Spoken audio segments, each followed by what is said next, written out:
Just a pleasure to join you today and get a chance to share with you a very important topic that I believe God has put on my heart as a practitioner in the development world. And the four key components would really like to look at today here, looking some introductory material as well as some biblical teaching. And we have to admit these are tough times, so this will be critical. We'll look at some practical tools that you can implement within your organization as both CEO, development, and leadership. Some helpful tips that would help you integrate into your life and leadership. And then at the end, as Art noted, there will be an opportunity to ask some questions. Well, first thing I wanted to just point out are really what are the realities that we face in the generosity world. And as you can see from this chart, it's pretty bleak as you go down the spectrum of faith. That you can see, though, that there is an increase in proportionality. One of the things that I have noted just in studies, since the Great Depression, we are actually 500% wealthier as a Christian church in America, but yet our proportional giving has reduced. And so that old adage that the more you get, then I'll give, it's really not true. It's actually not working. We're seeing us becoming less generous as a church proportionally, even though we are more wealthier. And George Barnard, he actually confirms this gap. He notes that most Christians are ignoring the call to be conformed to the image of Christ. Their distinctive faith aside, Christians are more and more like the rest of culture, and there is little discernible difference between believers and non-believers, from the books that they read to the issues they worry about to how they use their money.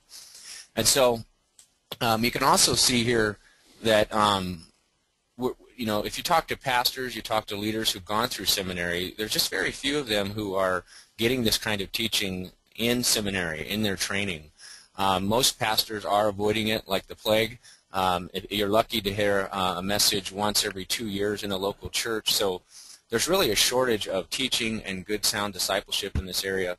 And this last comment is one that a path that I started to go down, and God really corrected me. But then most fundraisers in Christian organizations are joining the path of our culture and raising resources. And what do I mean by that? Well, more reliant upon what I would say are fancy cases for support, a glossy brochure, incentive giving, or hyped-up marketing, rather than the Christian's responsibility to be generous to God because they are a steward.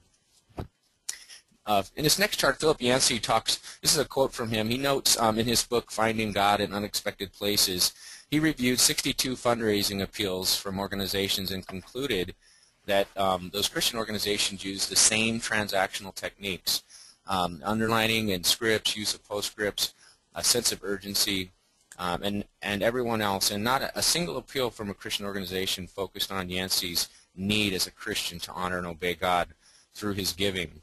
And so, because of that, reflects, it communicates really a need for recalibration.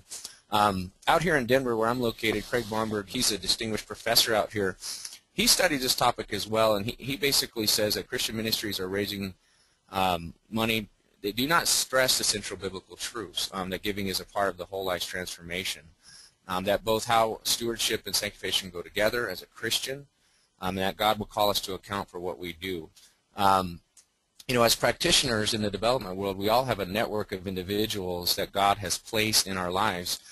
We communicate with them on a regular basis about the vision of the ministry and the financial needs. And I want to look at some biblical principles on that can be shared with those our constituencies. The first one here is urging those who sit as stewards of storehouses to open them rather than hoard them. And really our example of this is Joseph in the scriptures. We see here in Genesis 41, it says, because the famine had spread across the whole country, Joseph opened up all the storehouses and sold grain to the Egyptians, for the famine was severe in the land of Egypt. And every nation came to Joseph in Egypt to buy grain. And so the point here was that Joseph saved up in times of plenty, but for the purpose of sharing. And so as we are out talking to our constituents and those who support our ministry and vision, as development individuals, we can challenge and encourage them to follow this biblical example to share in this time of need, and it really is a time of need.